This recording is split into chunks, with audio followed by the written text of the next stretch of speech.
does it for me. Strip away, sweet, the varnish of sleep, minting, imprinting this part of me. Breakfast with you, here you go. Truth, utter nonsense, do it with me. With tethered tongue signal, splendor of sleep. Vocalize, still I cry, this part of me I know. This you know, this I know. Breakfast with you. Sunrise does it for me. Fire infused with color, with dream. Blazing, reglazing this part of me. Breakfast with you, here you go.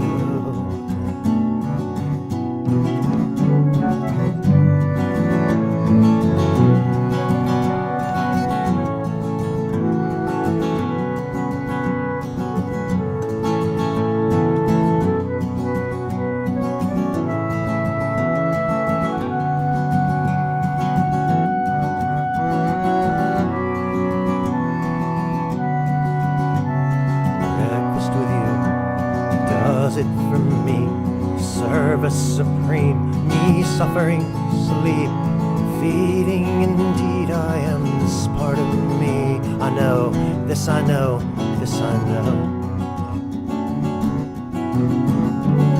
Breakfast with you. This, thank you, does it for me, sugarcane, rain, spice up the dream, addicting, uplifting this part of me. Spearmint, here you go. Sunrise, here you go. Nonsense, here we go. Thank you, here I go. Breakfast with you.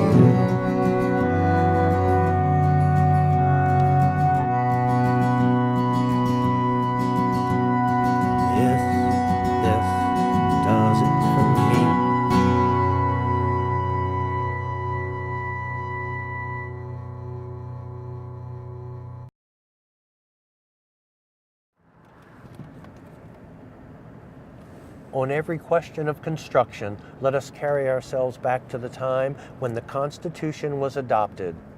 Let us recollect the spirit manifested in the debate, and instead of trying what meaning may be squeezed out of the text or invented against it, let us conform to the probable one in which it was passed. Those are the words of Thomas Jefferson.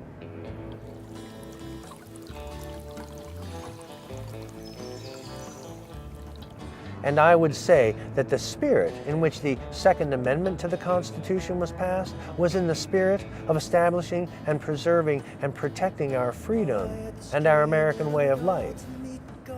And it has been my hope for some time now that we, as a nation, could evolve somehow the dialogue around the Second Amendment. Somehow, could we evolve our physical national response to this dialogue and to the opportunity presented by the Second Amendment here in the 21st century? So I stood there, tapped, shifted, and I stood there. And I tried to ellipse some profound thing, perhaps. What is it about the American dialogue? Why does it have to be so aggressive, so divisive, so provocative? What is it that requires that we call each other names and we hurl insults at each other? What is it that we have to be so superior? What sort of attitude is this towards having a dialogue that might be constructive and effective and useful and mutually beneficial for us as fellow Americans? If you go back and read it, you will find that the essential notion embodied within the Declaration of Independence is the recognition of human equality. This is the very first declaration made. It really should be called the Declaration of Equality, for America was the first to boldly recognize and proclaim that we are all equals in the most important sense of the word, and it is this recognition of equality that actually establishes our freedom. And this recognition of equality is very conducive to, as Thomas Jefferson put it, the spirit of a debate that results in the creation of such profound documents as the Declaration of Independence, the Constitution of the United States, and the Bill of Rights. It allows for our apparent differences by requiring that we step down from our positions of assumed or perceived superiority, and we take our place as an equal among our fellow citizens. It requires that we look again and remember, these are my fellow citizens, my peers, my equals. These are my fellow Americans with whom I share a country.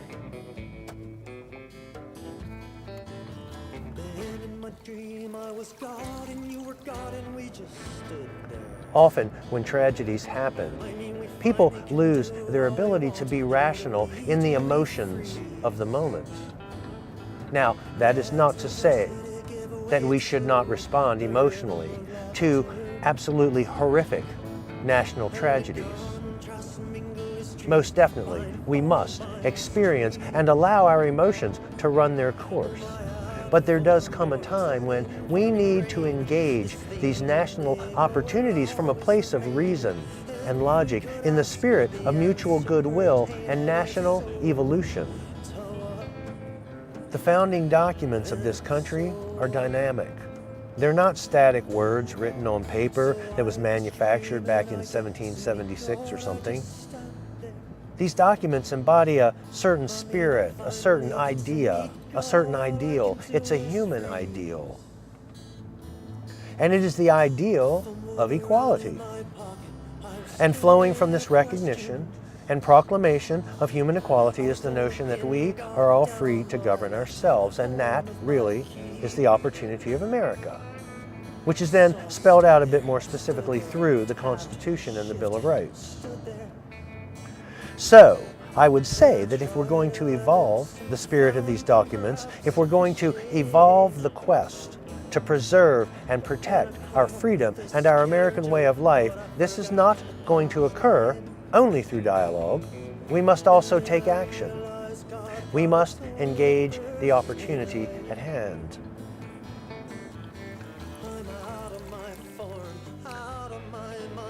There is such a tendency to distraction in America today, this tendency to take care of obligations and then remain very, very absorbed in rather trivial pursuits such as Facebook or shopping or soccer or style. You know, dancing with the voice of the American Idol sort of thing. And then a tragedy occurs, a hurricane, an earthquake, a school shooting. And then, only then, does it seem that most Americans sincerely look up. Torn from their distractions, they're forced to recall how terribly dismayed they are with the world that they are co-creating. The world they distract themselves from because they have forgotten their creative power. They have come to believe that you can vote it away. And now, in the wake of another human tragedy, they are not just dismayed, they are outraged. And so, Americans lash out in anger, unaware of the spirit of the original debates that resulted in such profound documents as the Declaration of Independence and the American Constitution. America's citizens shout and accuse and insult and tell each other how they should act or what they should and should not own. They say things like, the politicians, the wealthy, someone, anyone, do something for those poor hurricane victims, those poor earthquake victims. Or they say, take away their guns, take away their video games. Or they say, make them wear helmets, or whatever it is. And the enthusiasts, well, they just get angry and they holler back. But interestingly, most of America never seems to think of itself as a possible, active, immediate solution. It's always them that should act. It's always them that should do something different, something more or something less, and they really should have done it a long time ago. Most of America seems somehow content with this life of distractions and seems to perceive its role in shaping the nation to be that of taking sides with a popular media position, that of shaking a fist and hollering at the world out there about how bad it is and how it should change. And then, when the media stops taking positions on the tragedy, America goes back to its distractions. But emotional bickering is not a dialogue, and we choose to distill our influence by choosing distraction over action. In order to evolve as a nation, we must each work to channel the emotional energy, to bring it back under the wing of the spirit of those original American debates. Our dialogue must be guided by the original sense of mutual respect that allows reason and shared purpose to shape the discussion. Then, based upon this evolved dialogue, we can and we must take action. Each of us, as individuals, must take meaningful action.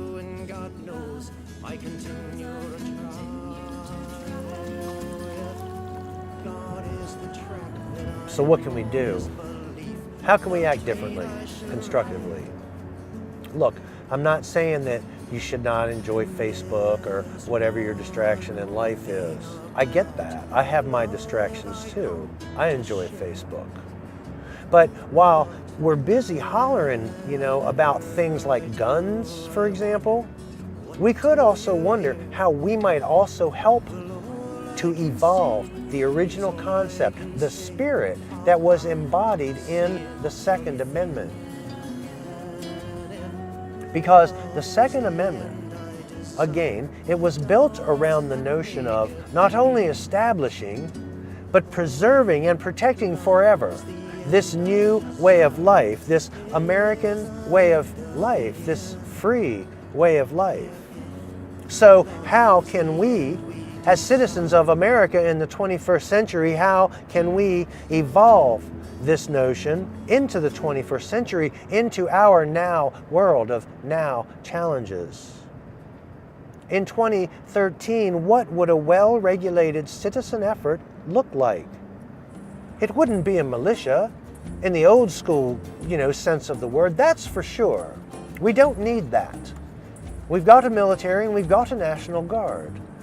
So what would a well-regulated citizen body that could be counted on in times of need, in times of emergency, in times of tragedy, what would this look like in 2013? This is our opportunity to create. See, this is the opportunity before us today to evolve the dialogue, to evolve our personal, individual responses to the opportunities that life brings us. And there's a little aside I want to throw in here. Because as I observe my fellow countrymen lashing out in anger at times like these, I cannot help but think that in some sense, this is precisely what the crazy people with the guns are doing when they take innocent lives. They, too, are lashing out in anger at a world they don't understand, a world they don't approve of, a world they do not like. And we know that this lashing out is not an appropriate response. So I really hope that we can together evolve beyond just emotional dialogue and move into rational, productive dialogue, followed by decisive, focused, productive action together.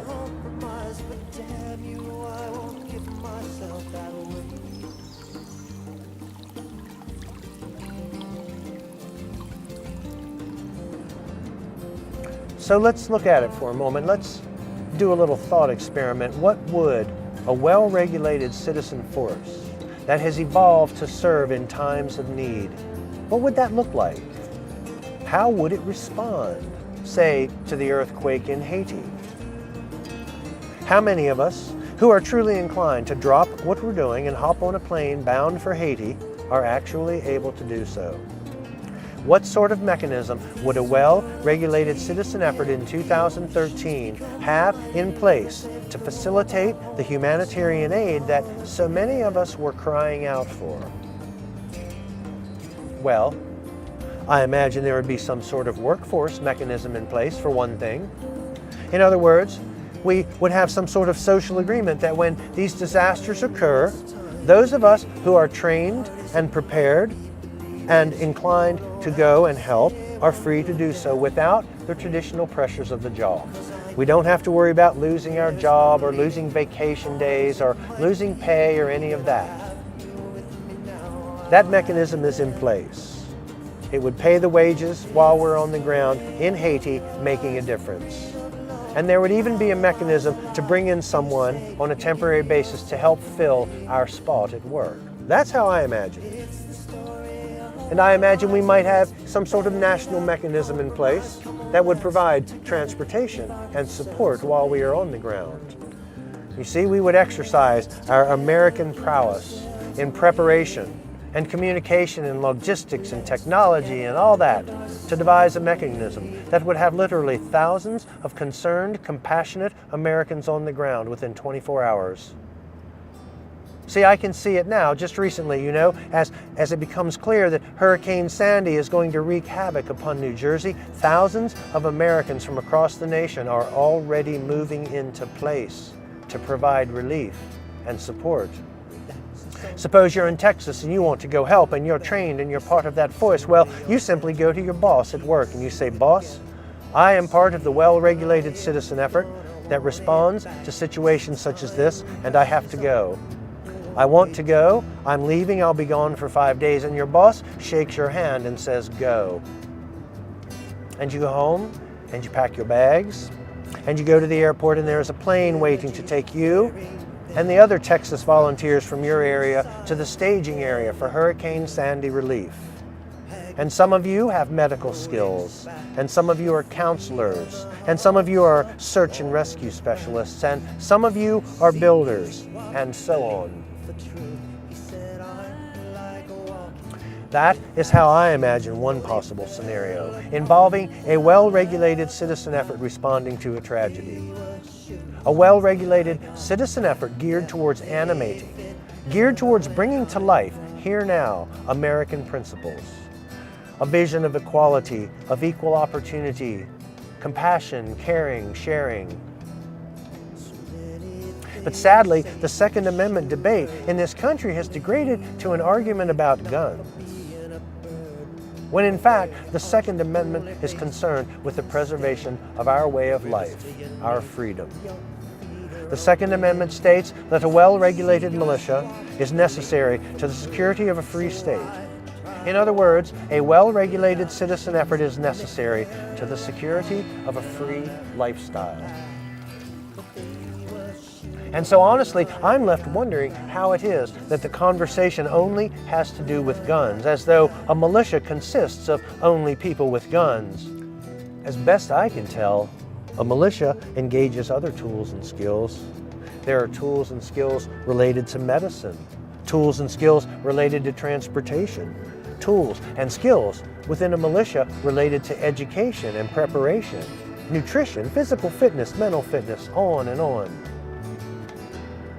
And there are tools and skills within a militia related as well to spirituality. Don't forget spirituality. Please, fellow citizens, can we evolve the dialogue? Please don't tell me to relax. He said it's only my intention that takes up the slack. Then While I was in the process of producing this episode of Conversations with Dog, I happened to come across a speech given by a gentleman named Darrell Scott. He gave this speech to a congressional committee. Sadly, Mr. Scott's daughter, Rachel, was killed in the Columbine school shootings back in 1999. Mr. Scott surprised some people, I think, when he called our congressmen out, not for gun control, but for their pathetic attempts at God control. He called them out for bastardizing the spirit of the First Amendment by legislating prayer out of public schools, as though that were possible. Mr. Scott took our Congress to task for their ridiculous oversight of the spiritual opportunity of the moment. The spiritual opportunity staring America in the face precisely at tragic moments such as Columbine and now Sandy Hook Elementary.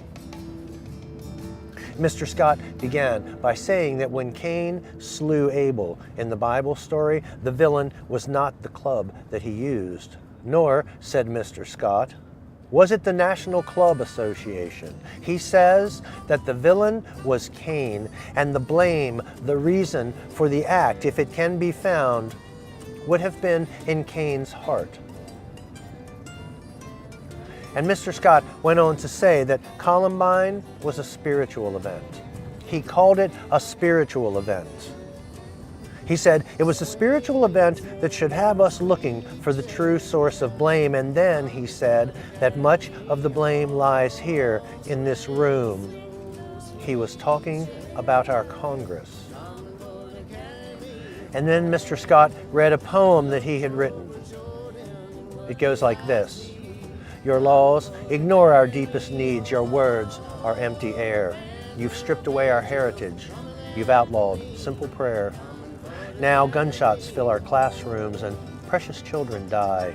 You seek for answers everywhere and ask the question why. You regulate restrictive laws through legislative creed. And yet you fail to understand that God is what we need. And Mr. Scott goes on in his speech, but I will stop here, for I want to agree with him. I want to concur that indeed moments such as Columbine and Sandy Hook are spiritual events. All of life, really, is a spiritual event. And these days, the physicists are actually much closer than the religionists to proving that life is immaterial. The physicists are well aware and can even demonstrate that we humans create our own reality in the moment.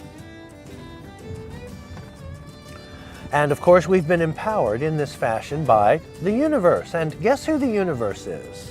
You see, the universe is the ultimate creator, the ultimate source of our lives that we really don't understand and we can't quite explain. And so Alice, the Canine Messiah, and I agree with Mr. Scott.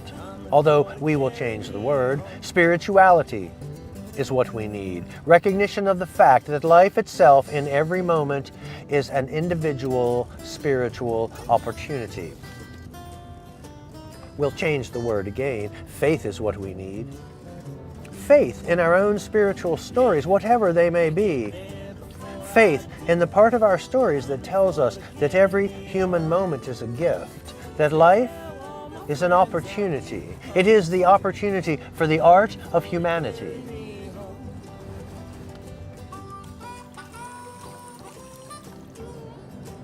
Life's an opportunity to walk our talk, to live our lyrics, to animate the spirit that we believe lies at the core of our very existence.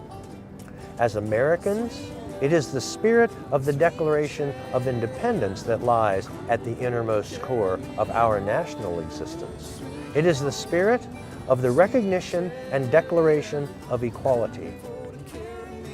And that, dear reader, is a spiritual concept that will be found at the core of every spirituality and religion. This notion that all of us are equal at the most fundamental level. And the scientific mythology embodies this core principle as well. So our opportunity is to incorporate faith in our stories into the fabric of our daily lives. And everyone has a basic story of equality they can choose to access and animate. So let's get on with it. The American dream is not a material dream. It is not a dream of stuff. It is not a dream wherein we all have equal amounts of the same stuff. The American dream is a dream of equality-based freedom. Freedom to be who we choose in every moment. It's risky stuff, but this is the dream.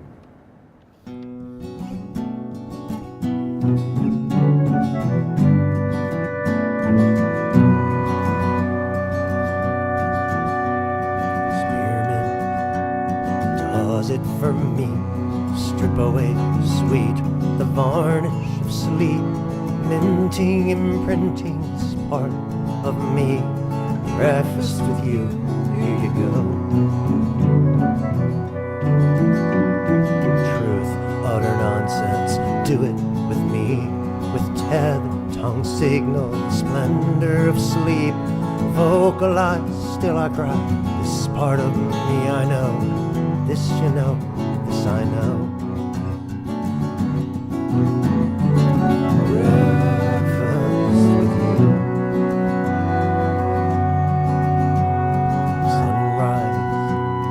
Does it for me, fire infused with color of dream, blazing, reglazing this part of me. Breakfast with you, here you go.